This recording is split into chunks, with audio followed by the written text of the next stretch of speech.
नमस्कार, आप देख रहे हैं न्यूज हाट। मैं हूं चंदन झा। हवा में उड़ते रह गए कौन? तो मुकेश सहनी। और क्यों उड़ते रह गए, आज इसको समझिए। और इस पर हमारे साथ बात करने के लिए हैं वरिष्ठ पत्रकार अजय मिश्र। सर, आपका इस कार्यक्रम में स्वागत है। धन्यवाद चंदन जी। सर, हम लोग लगातार जो है हर दिन जो अभी चुनाव हुए हैं, जो परिणाम आए हैं, उसका विश्लेषण कर रहे हैं। तो अब मुकेश सहनी कहा जा रहा है कि बस हवा में उड़ते रह गए, जमीन पर कुछ नहीं कर पाए। देखिए, मुकेश सहनी को बिहार की राजनीति में लाए कौन? भाजपा के वरिष्ठ नेता अमित शाह जी चुन कर लाए थे, है ना। क्योंकि मुकेश सहनी को जो है राजनीति का स्वाद चखने का बहुत मन था। अमित शाह पकड़ लिए, उनको अपने साथ ले आए। 2014 के लोकसभा चुनाव में 40 सभाओं में वह जो है भाजपा के साथ रहे, भाजपा के लिए गए, प्रचार किए, बहुत सारी संभावनाएं तलाशी गई। जी 2014 में भाजपा को जीत भी मिली, अच्छी जीत मिली, है ना। केंद्र में सरकार भी बन गई। लेकिन मुकेश सहनी का भाजपा के साथ बनाव नहीं रह सका। बहुत सारे कारण थे और वह बिदक गए। 2015 में चले गए महागठबंधन के साथ। वहाँ भी बहुत कुछ हासिल नहीं हुआ, महागठबंधन में भी। जी बाद में 2019 का लोकसभा चुनाव भी वह महागठबंधन से लड़े। 3 सीटें उनको मिली, मुजफ्फरपुर, उसके बाद मधुबनी और खगड़िया। खगड़िया से स्वयं चुनाव लड़े, लेकिन बुरी तरह हार गए। उसके बाद 2020 के विधानसभा चुनाव में चले आए एनडीए के साथ, और भाजपा कोटे से उनको सीट मिली, 11 हुई विधानसभा की सीटें, जिसमें से 4 उनके प्रत्याशी जीत गए। जी लेकिन वो अपने चुनाव हार गए। अच्छा, मुकेश सहनी खुद हार गए चुनाव? खुद हार गए, ठीक है। लेकिन उनके 4 विधायक जीते।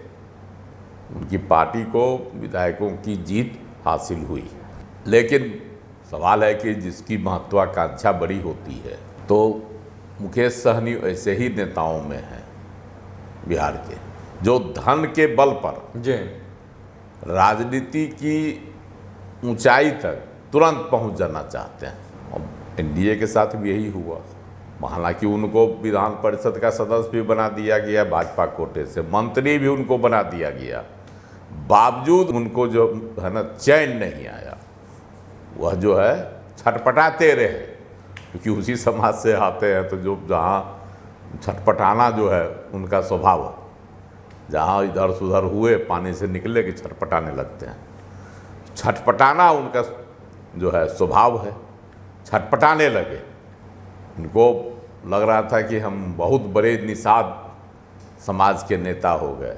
अपना नाम भी इन्होंने रखा है, सन ऑफ मल्लाह। मल्लाह बिरादरी पर वह अपना एकाधिकार समझते हैं बिहार में, और दावा करते हैं कि 14% हम लोग हैं, जो विभिन्न उपजातियों में बटे हुए हैं। ये जो नई जाति गणना बिहार में हुई है, उसके अनुसार 2.5 से 3% हैं मल्लाह जाति। बाकी उसमें जो उपजातियाँ जिसको वह अपने साथ जोड़ते हैं, बिंद को वगैरह वगैरह जो है, जिस पर सर विवाद भी हुआ था। हाँ, इस पर विवाद भी हुआ था। अन्य जातियों ने इस पर आपत्ति जताई थी। हाँ, बिंद वगैरह आपत्ति जताया था जी। तो लेकिन सबको जोड़ के कहते हैं हम 14% है। मेरी बड़ी आबादी है अति पिछड़ों की, और उसी आबादी के बल पर, है ना, वह राजनीतिक सौदेबाजी करते हैं। जी।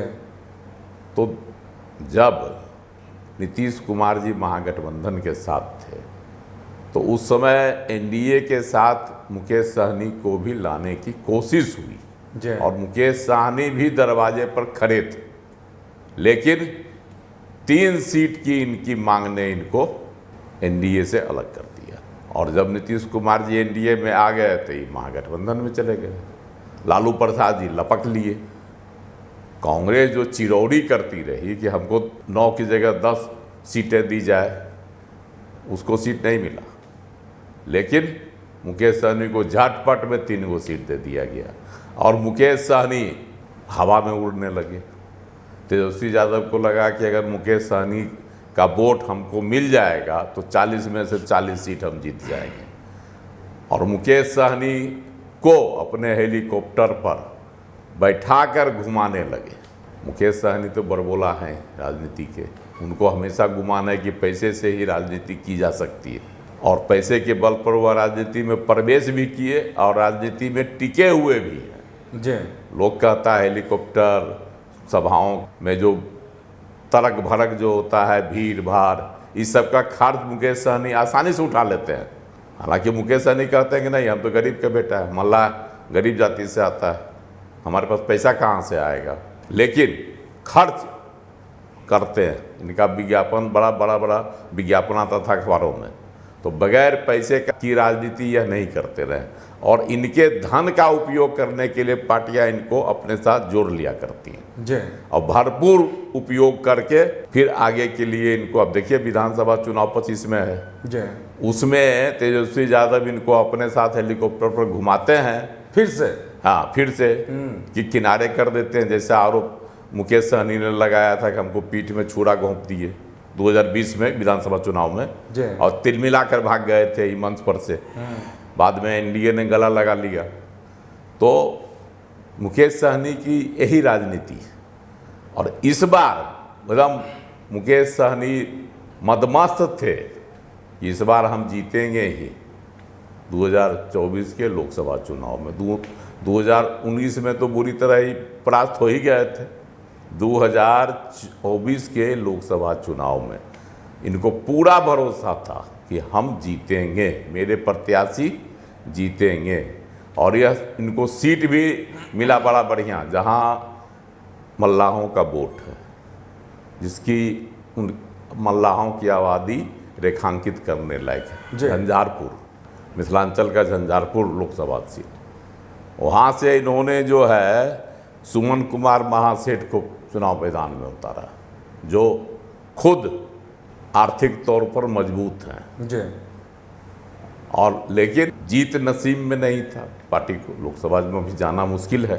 लगता है शगुन जब बनेगा, हर चीज़ का मुहूर्त बनता है, वीआईपी का मुहूर्त नहीं है लोकसभा का मुंह देखना। तो सुमन कुमार महासेठ जैसे मजबूत, आर्थिक तौर पर मजबूत जी प्रत्याशी भी वहाँ मात खा गए, और वह भी रामप्रीत मंडल जैसे, है ना, सीधा साधा प्रत्याशी से, जदयू के हैं, पहले भी जीते हुए थे जी, इस बार भी जीते हैं। हाँ, हालांकि सुमन कुमार महासेठ इस बार मत बढ़िया लाए, यह भी एक लेकिन रेखांकित करने वाली बात है ना, कि उनको मत आया बढ़िया। 3,48,866 वोट सुमन कुमार महासेठ झंझारपुर में लाए थे। वीआईपी के लिए यह गर्व की बात है। लेकिन सारा वोट जो है, आपको कहिए तो राजद का वोट था, जिसके बल पर इतरा रहे थे। इनके समाज का वोट ने इनको नकार दिया। अगर इनका समाज इनको वोट देता झंझारपुर में तो निश्चित रूप से ही जीतते, क्योंकि यादव के तौर पर, बागी के तौर पर बसपा कैंडिडेट में गुलाब यादव आए। गुलाब यादव मात्र 78,000 वोट लेके। मतलब सर आप कहना चाह रहे हैं कि मुकेश सहनी को जो मल्लाह समाज है वही नकार दिया, झंझारपुर में नकार दिया, और वह जदयू प्रत्याशी रामप्रीत मंडल का साथ दिया, जिसकी वजह से जदयू प्रत्याशी जीत गए बढ़िया से, अच्छा मार्जिन से जीते हैं। मतलब सर जो गुमान था, हाँ, वो टूट गया मल्लाहों पर कि ये सारे हमारे अपने हैं, हम सनफ मल्लाह हैं, तो वो गुमान जो है टूट गया, इनके समाज के लोगों ने ही तोड़ दिया। और इनके खिलाफ में जो जीते हैं वीआईपी प्रत्याशी सुमन कुमार महासेठ के खिलाफ में जो जीते जदयू के रामप्रीत मंडल, उनको 5,33,032 वोट मिला। सोच लीजिए, कहाँ मुकेश सहनी के प्रत्याशी को 3,48,863 वोट है मात्र जी, और रामप्रीत मंडल जदयू के जो हैं इनके प्रतिद्वंदी, उनको मिला 5,33,032। इसका मतलब है, साफ है कि मल्लाहों ने वीआईपी कैंडिडेट को, मतलब मुकेश सहनी को झंझारपुर में नकार दिया, जिसके बल पर इनको झंझारपुर की सीट मिली थी। इसी तरह से आप चले आइए पूर्वी चंपारण में, पूर्वी चंपारण में भी राजेश कुमार कुशवाहा समाज से आते हैं, वीआईपी से चुनाव लड़े। उनको जो है भरोसा था कि एक तो जो महागठबंधन का जो वोट है, खास करके एमवाई समीकरण का, वह तो मिलेगा ही। अब खुद राजेश कुमार कुशवाहा समाज से थे, कुशवाहों का भी वोट मिलेगा। इन तमाम मतों के भरोसे मुकेश सहनी ने राजेश कुमार को मैदान में उतार दिया, लेकिन वहाँ भी मात खा गए, जीत नसीब नहीं हुई। राधा मोहन सिंह जीत गए और राधा मोहन सिंह को 5,42,193 वोट आया। बीजेपी से के पुराने पहले भी सांसद रह चुके हैं कई बार, तो वहाँ भी मात खा गए मुकेश सहनी। आखिर इनको कौन भरोसा था वहाँ? पूर्वी चंपारण में भी मल्लाहों का वोट है, बराबर इसके खबरें आती रहती कि हाँ इतना मल्लाह है। अब इनको जो मत मिला वह भी है, 4,53,000 के लगभग मिला इनके प्रत्याशी को। तो यहाँ भी इनका ही समाज इनको नकार दिया और 4 खाने चित हो गए। तो मुकेश सहनी अभी भी अपने समाज का ही नेता नहीं बन पाए। पहले समाज में जब आदमी की पूछ होती है, पैठ होती है, तभी उसकी राजनीति चलती है। लालू प्रसाद जी की राजनीति क्यों बिहार में चल रही है? यादव और मुसलमान इनके लिए एक पैठ पर खड़ा रहते हैं हर हमेशा, लेकिन मुकेश सहनी के साथ अभी तक सहनी समाज पूरी तरह से मुस्तैदी के साथ खड़ा नहीं हुआ, इसलिए कि राजनीति में हंस रहे। पिछले बार भी हार गए लोकसभा चुनाव 3 सीट पर, इस बार भी 3 सीट पर गच्चा खा गए और बुरी तरह हार गए। देखिए चंदन जी, एक बड़ी बात और भी है समाज से कटने की। हाँ, कि इस बार इनको सीट मिली, निषाद समाज के लिए आरक्षण की बात ही करते रहते हैं, लेकिन 3 जो टिकट इनको मिला, 3 सीटें जो राजद की ओर से दी गई, राजद ने अपने कोटे से इनको सीट दी थी, उसमें से एक भी सीट इन्होंने अपने समाज के प्रत्याशी को नहीं दिया। तमाम 3 सीटें दूसरे समाज के लोगों को दी गई। अब गोपालगंज की बात ले लीजिए, वहाँ जो है डॉक्टर आलोक कुमार सुमन है जदयू के, उनके खिलाफ में इन्होंने जो चंचल पासवान को उतार दिया। चंचल पासवान धनबली हैं, लेकिन वहाँ मुकेश सहनी का जनबल काम आया, मुकेश सहनी के समाज का मत इनके लिए सहारा बना, और ना ही इनका धन काम में आया। डॉक्टर आलोक कुमार सुमन फिर जीत सीधे साधे हैं, उन पर आरोप था कि लोगों से नहीं मिलते हैं, लेकिन उनकी लोकप्रियता इसी में है कि जब भी कोई उनके क्लिनिक में जाते हैं वो क्षेत्र के लोग इलाज कराने, तो उस पर वह जो है अपना दया भाव, एक जो डॉक्टर का भाव होता है वह दर्शाते रहते हैं। यही उनकी लोकप्रियता है, जिस वजह से फिर जीत गए वो, और मुकेश सहनी के जो प्रत्याशी थे चंचल पासवान हार गए। तो अब जदयू के आलोक कुमार सुमन को 5,11,866 मत भी मिला, और इनके प्रत्याशी को मुश्किल से 3,84,000 मत मिला चंचल पासवान को। मतलब फासला बड़ा था। तो महागठबंधन का जो वोट था उसके सहारे भी यह बहुत लंबी दूरी छलांग नहीं लगा पाए। तो मुकेश सहनी की सियासत की यही कहानी है। अच्छा सर, एक सवाल मेरे मन में आ रहा है, और सवाल ये है कि जो चुनाव प्रचार का दौर था उस समय में जो मुकेश सहनी इतरा रहे थे, जो मछली खाकर, संतरा खाकर, केक काटकर जो दिखा रहे थे, तो लगता है लोगों को ये बात चुभ गई। देखिए, मुकेश सहनी रिजल्ट आने के बाद भी हतोत्साहित नहीं है। अच्छा, समझे? अभी भी यह इनका गुमान नहीं टूटा है। इतनी पराजय के बाद भी चुनाव दर चुनाव पराजय का सामना इनको करना पड़ रहा है, बावजूद इनका गुमान नहीं टूटा है। वह कहते हैं कि हम आरक्षण के लिए, मेरी लड़ाई निषाद समाज के आरक्षण के लिए जारी रहेगी। लेकिन निषाद समाज तो सर उनको रिजेक्ट कर दिया पिछले लोकसभा चुनाव में भी और इस लोकसभा चुनाव में भी। बावजूद इसके निषाद समाज के आरक्षण की मांग को लेकर यह मुखर रहते हैं ताकि समाज मेरे साथ जुड़े, लेकिन समाज इनको नकार देता है। और ये अपने तो खुद हार गए, इनके तमाम प्रत्याशी हार गए, इनकी पार्टी हार गई, है ना। बावजूद इसके खुश हैं इसी पर इंडिया गठबंधन को इतनी जीत तो हासिल हुई। सर वो मछली वाला कांटा किसको चुभा, ये बताइए। क्या कि ये खबर आपको याद सर होगी कि बहुत चर्चा हुई थी। यानी ये बार बार कहते थे कि मछली खाए हम और कांटा चुभ गया एनडीए वालों को। अब लगता है कि कांटा एनडीए वालों को नहीं चुभा, कांटा चुभ गया मुकेश सहनी को, है ना। केक काटे इस खुशी, अब तो लोग यही कहेगा कि मुकेश सहनी को हार की आशंका थी, इसलिए पहले ही खुशी बना लिए केक काट कर। ये सब संतरा इसलिए दिखा रहे थे, जानिए रहे थे कि संतरा दिखाने का क्या अर्थ, कि इनको खट्टा मीठा का अनुभव हो गया राजनीति का, है ना। संतरा मतलब क्या, जिसका स्वाद खट्टा भी है और मीठा भी है। तो राजनीति में इनको अपने ही करने का भुगतान रिजल्ट आने के बाद प्राप्त हो गया। जी अच्छा सर, मुकेश सहनी आप तो सर कहे ही हैं कि उनको धन बल का बहुत गुमान है और पैसे की बदौलत वह चाहते हैं कि हम राजनीति कर लें, जो उनका सफल नहीं हो रहा है बिहार में। तो सर वो क्या हमेशा जो, अगर हम हेलीकॉप्टर पर घूमने की बात ही लेते हैं, तो क्या बिहार की राजनीति में खुद को वो हमेशा बड़ा बनने और दिखाने की कोशिश करते रहते हैं, जताने की कोशिश करते रहते हैं कि हम बहुत बड़े नेता हैं? देखिए, मुकेश सहनी की राजनीतिक शुरुआत ही हुई है पैसे के बल पर।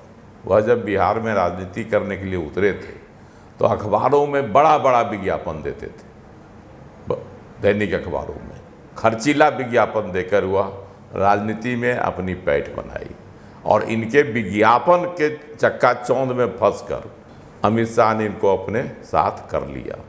भरोसा दिलाया गया होगा राजनीति में कि चल आगे जो है आपके साथ सीटों का ये तालमेल होगा, ये पद दिए जाएंगे, तमाम बातें। उस समय तक उनकी कोई पार्टी भी नहीं थी, लेकिन अमित शाह के साथ 2014 के लोकसभा चुनाव में कई 40 सभाओं में वह रहे।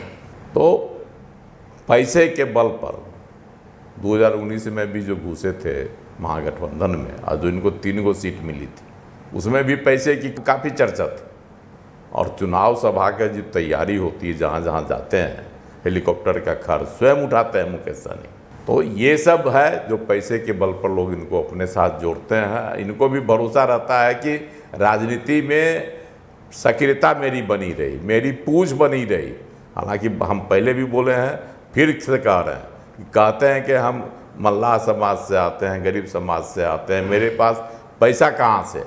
लेकिन इनका जो खर्च है वह दर्शाता है कि यह धनबली हैं और धन के बल पर राजनीति में अपनी जो है ना साख कायम करना चाह रहे हैं। सर ये दिखाने की कोशिश करते हैं कि नहीं कि हम बिहार की राजनीति के बहुत बड़े पुरोधा हो गए हैं? देखिए, जमीन से जब तक नहीं जुड़े रहिएगा तब तक कितनों पैसा फेंक दीजिए बाजार में, राजनीति में, प्रचार में, पार्टी के साथ, आपकी पूछ तभी होगी जब जनाधार आपके साथ होगा। इनका समाज ही इनको नकारे हुए। जब तक समाज इनके साथ नहीं जुटेगा, सवाल भी है इन्होंने समाज के लिए क्या किया। समाज भी कहता है कि इन्होंने मेरे समाज के लिए क्या किया, अपने समाज के लिए क्या किया। पहले समाज के साथ इनको जुड़ना चाहिए था, लेकिन वह समाज के साथ नहीं जुड़कर पैसे मतलब के बल पर बड़े बड़े राजनीतिज्ञों के साथ जुड़कर अपनी पहचान बड़ी बनाने की कोशिश में लगे हुए हैं।